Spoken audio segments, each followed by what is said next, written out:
అందరికీ నమస్తే నుల్లా. ఎట్లున్నారు అందరూ? మంచిగున్నారా? నేనైతే మంచిగున్నాను నుల్లా. ఇయ్యాల మన ఛానల్లో పాటలు పాడేటందుకు నారాయణమ్మ వచ్చింది. Folk singer. మనకు తెలుసు జిహెచ్ఎంసీ వర్కర్, చాలా కష్టపడుతుంది. ఈ మధ్య కాలంలో భూ వివాదం ఎక్కువైపోయింది. పాపం అమ్మకి ఇబ్బందులు ఎక్కువైపోయినాయి. ఇక మన దగ్గరికి పొద్దుగాల కావాలి బిడ్డ, మనది షేర్ కావాలి, అందరికీ చేరాలి, అనవసరంగా నన్ను ఇబ్బంది పెడతారు, తిప్పలు పెడతారు, నా భూమి గుంజుకొని కట్ చేస్తారు అని అంటే వచ్చింది అమ్మ. అంత బాధ చెప్పుకున్నది. ఇక వచ్చిందని నచ్చిన కదా బిడ్డ, 2 పాటలు పాడుకుందాం. నేనే ఎన్నటి నుంచో పాటల కోసమే ఇంటర్వ్యూ అడిగిన. అమ్మ ఏమన్నదంటే బాధలలో ఉన్నా కదా బిడ్డ, కొంచెం రందులలో ఉన్నా కదా అని అన్నది. ఇక వచ్చింది కదా 2 పాటలు పాడమ్మ అంటే పాడుతుంది. అమ్మ నారాయణమ్మ ఉన్నది, అమ్మతో మాట్లాడదాం, మాట ముచ్చట కొనసాగిద్దాం, మస్తు మస్తు పాటలు పాడించుకుందాం. అమ్మ నమస్తే. అమ్మ నమస్తే బిడ్డ. ఎట్లున్నదమ్మ ఆరోగ్యం? బాగున్నావా? మంచిగా ఉన్నాడా? మీ బిడ్డ, మీ కొడుకు అందరు మంచిగురు బిడ్డ. అందరు మంచిగుర్రా? మనవరాలు అందరు మంచిగానే ఉన్నారు కానీ నా పరిస్థితి బాగాలేదు. వస్తాయి, మంచి రోజులు వస్తాయి. జర మంచి రోజులు వచ్చేదాకా ఎదురు చూడాలి. 20 ఏళ్ళకేళ్ళు మంచి రోజులు వస్తలేవు. మరి నీదేందో కానీ ఇక జరా ఏమైనా పాట పాడుకుందామమ్మా? పాడుకుందాం. జై సద్గురునాథ ప్రభు మహారాజుకు, అచల బోధాచార్య భీంపెల్లిగడ్డయార్య సద్గురు ప్రభు మహారాజుకు, శ్రీ అచల గురు మాతాజీ శీలం సూర్యకాంతమాంబ సమేత అచల గురూజీ వెంకటదాసార్య సద్గురు ప్రభు మహారాజుకు జై. శ్రీమతి గురుదయానందం కస్తూరి రాంబాయం మయుతం నిష్కల్మషానందం రాజయార్య రాజయోగేంద్ర పాదకమల సేవితం శ్రీమతి గురు కృపానంద పకిడ విమలాంబ సమేత నిత్యానంద రాజేశ్వరార్య సద్గురుం భజామి. అస్మద్గురు సంహారంభం కృష్ణ సాందీపమధ్యమాం శ్రీ మహావిష్ణు పర్యంతం వందే గురుం పరంపరం. గురు బ్రహ్మ గురుర్విష్ణు గురుదేవో మహేశ్వర, గురు సాక్షాత్ పరబ్రహ్మ తస్మయే శ్రీ గురవే నమః. కలువబోధము రండోయమ్మ, ఆహా కలువబోధము రండోయమ్మ, మనకానొచ్చే గురుమూర్తి కలిగున్నాడమ్మా. కలువబోధము రండోయమ్మ, అమ్మ సాలు సక్కన చూడారమ్మా, మన సాలు ముందాలనే సర్గముందమ్మా. సాలు సక్కన చూడారమ్మా, కలువబోధము రండోయమ్మ, మన కానొచ్చే గురుమూర్తి కలిగున్నాడమ్మా. కలువబోధము రండోయమ్మ, అమ్మ నడుమ దొంగల బాయమమ్మ, ఓహో నడుమ దొంగల బాయమమ్మ, మీ దగ్గరేమన్నుంటే తీసి రండమ్మా. నడుమ దొంగల బాయమమ్మ, ఓహో నేను ఇచ్చేదే ఏ కానా కూలి, నేను ఇచ్చేదే ఏ కానా కూలి, మీకు మనసైతే రండి లేకుంటే లేదమ్మా. కలువబోధము రండోయమ్మ, మన కానొచ్చే గురుమూర్తి కలిగున్నాడమ్మా. కలువబోధము రండోయమ్మ, మా జొన్న పెద్దగున్నాదమ్మా, మా జొన్న పెద్దగున్నాదమ్మా, మా జొన్న కిందికెళ్ళి వంగి రండమ్మా. జొన్న పెద్దగున్నాదమ్మా, అమ్మ కలువబోధము రండోయమ్మ, మన కానొచ్చే గురుమూర్తి కలిగున్నాడమ్మా. కలువబోధము రండోయమ్మ, అమ్మ ధర శ్రీరాముల పల్లోయమ్మ, ఓహో ధర శ్రీరాముల పల్లోయమ్మ, ఆయుషునిదే చేరి రహస్యము తెలుసుకోమ్మా. కలువబోధము రండోయమ్మ, మన కానొచ్చే గురుమూర్తి కలిగున్నాడమ్మా. కలువబోధము రండోయమ్మ, మన కానొచ్చే గురుమూర్తి కలిగున్నాడమ్మా.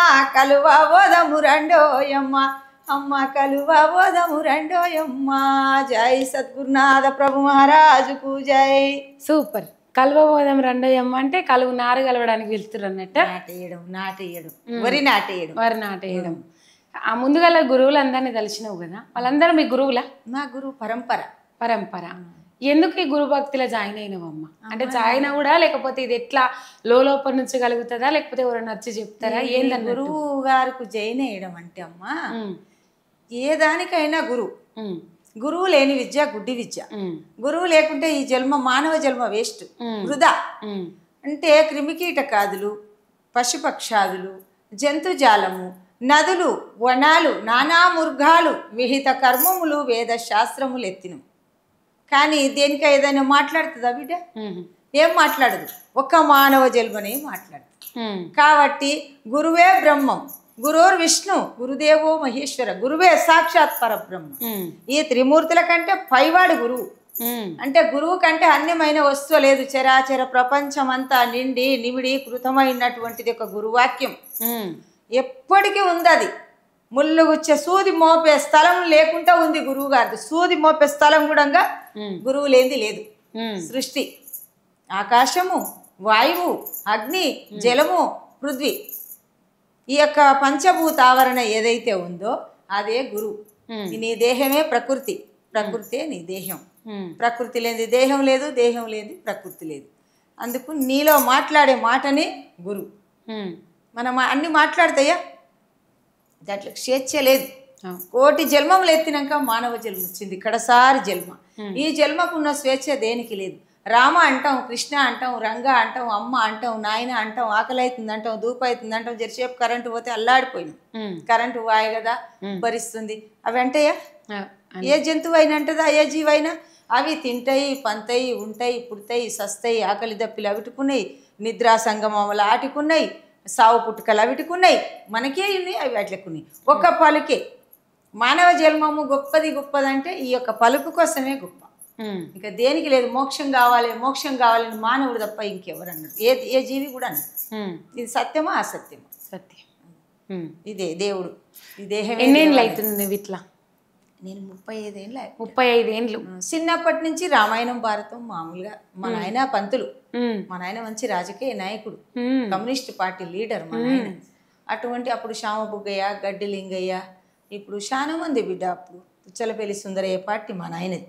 అందుకు అదంటే మా నాయనకి ఇష్టం. నన్ను కూడా వడ్డర్ కామ్రేట్ అని పెట్టిరు మన ఉస్మానియా యూనివర్సిటీ వాళ్ళు. వాళ్ళు వచ్చిర్రు నా దగ్గరికి. వచ్చి అమ్మ నీకు సన్మానం చేస్తాం, నువ్వు రావాలి, అది ఇది అన్నారు. ఇప్పుడు ఈమె మల్లు స్వరాజ్యం చాలా రోజులు నేను ఆమెతో స్నేహం చేసిన. మల్లు స్వరాజ్యం ఆమె పోయి బ్రహ్మాండ ఐక్యమైంది చేసినవా? మల్లు స్వరాజ్యం ఆమె చాలా రాములు అనేది నన్ను మా నాయన పేరు పెట్టి పిలిచేది. రాములు అని పిలిచేది. మా నాయన పల్లపు రాములు, రాములు అని అంటుండే.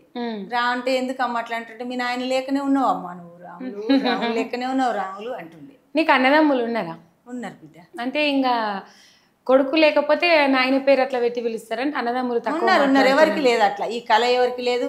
ఈ యొక్క రూపం కూడా మా నాయన రూపమేనది. నీది నమ్మకం, పొడుగు, బక్కగా ఉండడం మా నాయన ఉన్నట్టే ఉంటుంది. మరి నాయన పోలికల బిడ్డలకు వస్తే అదృష్టం అంటారు కదమ్మా. కష్టాలు అదృష్టం అంతేనా? ఏది కళ అదృష్టమా? కళ వల్లనే ప్రపంచానికి, కళ వల్లనే నేను ప్రపంచానికి తెలిసిన బిడ్డ. మా నాయన చాలా నన్ను చేసేవాడు. నా బిడ్డ నా లేకనే అవుతుందని. నువ్వు ఇంటికి పెద్దనా? ఇష్టం ఉంటది నాయనలకు. నేను చిన్నదాన్ని. అందుకే మా నాయన పడిపోదోలుతా ఉంటే మా తాత తీసుకొచ్చుకునేది మళ్ళీ వచ్చి కొడతారని. ఎందుకు? బల్లె కొడతారని. బల్లె కొడతారని. అప్పుడు ఏం చదివినావు అమ్మ? ఏం లేదు బిడ్డ, చదువు ఏం చదివి. మా తాత అసలు చదువుకోను, బడి దాటనీయకపోయేది. పెద్ద బాల శిక్ష ఒకటి ఏది లేదు. మరి చదువుకోంది ఇవన్నీ ఎట్లా అబ్బినాయి నీకు? గురు శిక్షణ బిడ్డ. గురువు గారు శిక్షణ, శిక్షణతో భక్షణ చేసిన నేను. శిక్షణతో భక్షణ చేసిన. శిక్షణ లేనిది ఏది లేదు. గురుని శిక్షణ లేక, గురుని శిక్షణ లేక గురు తెట్లు గలుగురా.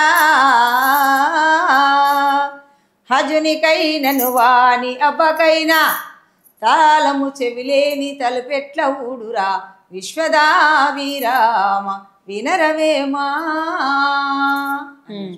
గురు శిక్షణ ఉండాలంటే ఎన్ని రోజులు శిక్షణ తీసుకున్నావు? ఏం లేదు బిడ్డ, నేను మామూలుగానే గురుబోధ తీసుకున్నాను. నీకు అప్పటి నుంచి నాకు శిక్షణ నాకు జరుగుతూనే ఉంటుంది. నాకు శిష్యులు ఉన్నారు చాలా మంది. నీకు చాలా మంది ఉన్నారు. అంటే నేర్పిస్తావా వాళ్ళకి ఇవన్నీ శ్లోకాలు? క్లాసులు అన్ని పెట్టి నేర్పిస్తా. ఏమంటే ఫస్ట్ సాంఖ్యం, తారకం, అమనస్కం, మహావాక్య విచారణ, లాస్ట్ అండ్ ఫైనల్ పరిపూర్ణ బోధ.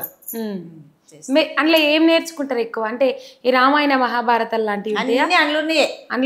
రామాయణమే అది, భారతమే అది, గురుబోధని అన్ని అందులోకి వెళ్ళి రామాయణము, భారతము, భాగవతము, దేవి భారతము ఈ ప్రకృతిలోనికి వెళ్ళి అన్ని ఆ గురువాక్యంలోకి వెళ్ళి అన్ని వెళ్ళి. గురువాక్యం ఒక్కటి తెలిస్తే అంతా తెలుస్తుందమ్మా. మీ నాయన రామాయణము పంతులు, ఆయన పెద్ద పంతులు, ఒక బ్యాచ్కి నేర్పించేది. కొన్ని బ్యాచ్ల చేసి తయారు చేసి అట్లా శిక్షణ ఇచ్చి రిహార్సల్ పెట్టి నేర్పించి మళ్ళీ నాటకం వేయించేది మా నాయన. మీ నాయన నీతో కూడా వేయించిరు నాయన ఈశ్వరం వేషం కట్టి ఈశ్వరం వేషం కట్టి ఆయన దెంకపోయిండు. ఈశ్వరం వేషం కడితే ఆయన మస్తు అప్పుడు ఆటలు ఆడితే రచ్చబండ కాడ 10 ఊర్ల మంది వచ్చి కూర్చునేది బిడ్డ. సాయంత్రం అయితే 4 గంటలకు 3 గంటలకు పోయి చేపలు వరుసుకొని వచ్చేది సోట్లు దొరకదని కూర్చుంటేందుకు. ఇక అందులో ఆయన చాలా మందిని చూసి సభ పిరికాయ చెప్పకుండా వెనక వెళ్ళిపోయిండు ఆయన. పాత్ర కడితే ఆయన రాక వచ్చు నేర్చుకుండు. మరి జనాలను చూసే వరకల్లా పిరికి అయిపోయింది, భయం అయ్యి వెళ్ళిపోతే మా నాయన ఇక నా పెళ్ళి అయినాక నా బిడ్డ పుట్టింది చిన్న పాప. 2 నెలలో 3 నెలలో ఉన్నది. ఆ పాపను తీసి మా అత్తకి ఇచ్చేసి ఇక నన్ను తీసుకొని పోయి దగ్గర మా ఊర్లోనే. అంటే ఆ ఈశ్వరమ్మ ఇప్పుడు ఆయన రిహార్సల్ చేసి ఉన్నాడు, మరి నీవు ఎట్లా వాడి? నేను ఇన్నా వాళ్ళు రిహార్సల్ చేస్తా. నేను తెలందాకిని పొద్దుందాకా గుట్టలకు పసులను కొట్టి ఆ చెట్లు ఎక్కి పాడుతుంటు. ఇట్లనే ఇట్లా పట్టుకుంటావు అన్నట్టు పాడతావా? ఒక్కసారి పాడతా. పాడమ్మ. జననీ మ్రోక్యదా ఈశ్వరమ్మా నన్ను దుర్జానుడని తలుపాకమ్మా వరుసగా మీ పాద వనుజాతములనా వరుసగా మీ పాద వనుజాతములనా హృదయ పీఠము నందు నుంచి పూజించుచు అనుదినంబున దిన కరుణకై వనజ సంగము గోరినట్టు అనుదినంబున దిన కరుణకై వనజ సంగము గోరినట్టు అనువుగా దేహేంద్రియాదులు హర్పణముగా వించి వేడితి జననీ మ్రోక్యద విశ్వారమ్మా నన్ను దుర్జానుడని తలుపాకమ్మా. నాయన సిద్ధ సాధించారా నీ సుజ్ఞానమో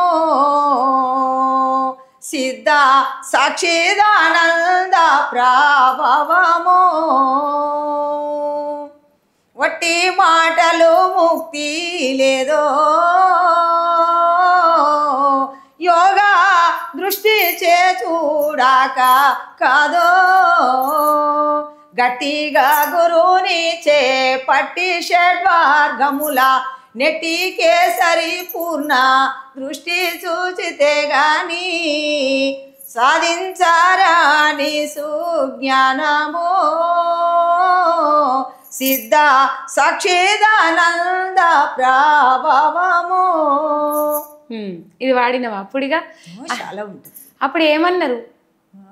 ఊరంతా మెచ్చుకున్నదా మొత్తం? మీ నాయన అయితే మస్తు దిల్కుష్ అయింది కావచ్చు. చాలా ఆయన చాలా నా బిడ్డకు నా కాలే వచ్చింది, నా రూపమే వచ్చింది, నా మాటలే వచ్చినాయి, నా డేరే వచ్చింది. మా నాయన ఇప్పుడు రాజకీయ నాయకులు ఎదిరించి మంచి ఊర్లు పల్లెలు కట్టించిండు మా నాయన. బీద వాళ్ళు. మీరు సొంత ఊరు ఎక్కడ? మాది నల్గొండ జిల్లా బిడ్డ. అంటే పుట్టూరు ఇక్కడనే ఉన్నారా మీరు? నల్గొండ జిల్లా మాది. నా పెళ్లి అయినాక నా బిడ్డ నా కొడుకు పుట్టినాక హైదరాబాద్కి వచ్చిన 40 సంవత్సరాలు హైదరాబాద్కి వచ్చి. 40 ఏళ్ళు. ఆ బస్తీ లేదు, ఆ బస్తీ నాతోటే నిర్మాణం అయింది. వినాయక నగర్. అటువంటి నిర్మాణం అయిన దానికి ఇప్పుడు నేనంత ఇది అయిపోయిన. అదే నీ బాధ అది మొత్తం గుండెలలో కనబడుతుంది కదా. 20 ఏళ్ళ పోరాటం అంటే ఉత్తిది కాదు కదా. అందుకే పొద్దుగాల చెప్పినాం కదా లైవ్లో. రైట్. ఇక చాలా మందిని చాలా విధాలుగా అరుచుకునేది ఉంది. ఈ దానంలాగా దాన్ని గల్లబట్టినామంట కదా. ఏం చేయాలి బిడ్డ? పొన్నం ప్రభాకర్ ఉండే, గద్వాల విజయలక్ష్మి వచ్చింది, పీజీఆర్ బిడ్డ వచ్చింది, ఇంకో ఎమ్మెల్యే ఆయన వచ్చిండు, అంత గన్మేన్లు పోలీసులు మన్ను మశానం. అప్పుడే పార్టీ గెలిచింది. 6 గ్యారెంటీలు అప్లై చేస్తారు. మాకు డ్యూటీ పడ్డది మొన్ననే. 6 గ్యారెంటీలు ఫస్ట్ అప్లై చేసిన నాడే ట్రైనింగ్ సెంటర్ కాడ దరఖాస్తు ఫారాలు. ఆ రోజు మా కళ్ళ డ్యూటీ పడ్డది ట్రైనింగ్ సెంటర్ లా. అక్కడే ఉత్తమ్ కుమార్ రెడ్డి ఇంటి ముందర. అయితే ఆ ఏరియా మాకే ఉందనమాట. మా జిహెచ్ఎంసీ డ్యూటీ పడ్డది. కాగితాలు అవి పడితే తీసేయ ఊడ్సా పోయినాం. పోతే ఇక చెప్పుతున్నాడు మొత్తం నేను ఎలుగబెట్టినాను. ఏం చేయలేదు బిడ్డ, చింతాకంత పని చేయలేదు. ఆడెక్కి ఏం చేయకుండా అది ఇది చెప్తుంటే ఇక వాళ్ళు ఇల్లు దగ్గరకు పోనిస్తలేరు. ఇక నరకుడు కాదు. ఏం చేసినావన్నా? నా రేషన్ కార్డు రద్దు చేయించినవు, 20 ఏళ్ల నుంచి నా ఇల్లు గాలబెట్టినవు, నా కరెంటు తీసేసినావు, నల్ల తీసేసినావు, నన్ను 2 సార్లు గాలబెట్టినావు, 10 సార్లు పీకేపించినవు. దానవ నాగేంద్ర నీ సపోర్ట్ చూసుకొని మావిడి నరసింహరావు లోకల్ లీడర్లతోటి నా బిడ్డ బీసీ బంధు రానియకపోతే ఏం పాపం చేసిందన్న నువ్వేం చేసినావని నువ్వేం నరికినావని ఇంతగానని చెప్తున్నావని అట్లా పట్టుకున్నా. గల్ల పట్టుకున్నావా? ఏమన్నారు అక్కడ ఉన్న? నవ్వుతుండే ఏమంటలేడు. గల్ల పట్టుకుంటే నవ్వుడైందమ్మా, నాకు అర్థం కాదు. ఏం చేసినావని గట్టిగా అడిగిన బిడ్డ, నవ్వుడు తప్ప ఇంకో మాటే లేదు. నీకేమన్నా ఏం చేసినమ్మా ఇడువు అని కూడా అంటలేడు. ఇక ఆయన పొన్నం ప్రభాకర్ ఉరికొచ్చి దబ్బున గట్టిగా పట్టుకున్నాను. అక్క ఇడిసే అమ్మ ఇడుసు, నీకు పండ్లు కావాలంటే ఆయన ఇడిచిపెట్టు, నీకు పండ్లు వద్దా అని అంటే సరే నా తానికి రామ్మ నేను చేస్తాడు. పొన్నం ప్రభాకర్ బిడ్డ చాలా మోసం చేసిరు కొడుక, నన్ను మామూలు మోసంగా ధ్వంసం చేసిరు. నా ఉసురు మాత్రం వాళ్ళకి ముడుతుంది బిడ్డ, నా కలకల తలుగుతుంది, ఎప్పటికైనా తలుగుతుంది. నాకు అన్యాయం చేసినోనికి ఎవరికి తప్పదు. ఆయన మినిస్టర్ అయినా కావచ్చు, మామూలు మనిషి అయినా కావచ్చు. మినిస్టర్లకైతే కొమ్ములు ఉన్నాయా? నేను మనిషిని కానా బిడ్డ? నన్ను చూసి వాళ్ళకి తల్లి లేదా, వాళ్ళకి అక్క చెల్లెళ్ళు లేరా, వాళ్ళకు బిడ్డలు లేరా? నేను వాళ్ళ అక్క లాంటిదాన్ని చెల్లెలు లాంటిదాన్ని లెక్క కొట్టలేదా బిడ్డ? వైఎస్ రాజశేఖర్ రెడ్డి ఇచ్చిన భూమి ఇవాళ నన్ను ఆధారంగా చేసుకొని నువ్వు దానం నాగేంద్ర వచ్చి సాగు చేసినవా, మరి మావిడి నరసింహరావా, ఎమ్మెల్యేనా, ఎంపీ, ఆ లీడర్లా ఎవరికి దమ్మున్నది అంతగానం సేనిక నున్నగైనాక అందరు వచ్చిరు బిడ్డ. అందరు వచ్చి దానవ నాగేంద్ర సిపాయి కొట్టుకుంటూ వచ్చి ఆయన ఇంకా ఈడొస్తాడు, ఈడ తందానంటోడు మావిడి నరసింహరావు లోకల్ లీడర్ ఇగిలా పట్టుకుంటా ఆడంగా ఇప్పుడు రోడ్ వేసిర్రు, కరెంటు తెచ్చిర్రు, కరెంటు జంక్షన్లే పెట్టించిర్రు, ట్రాన్స్ఫరాలు. ఏమున్నది బిడ్డ?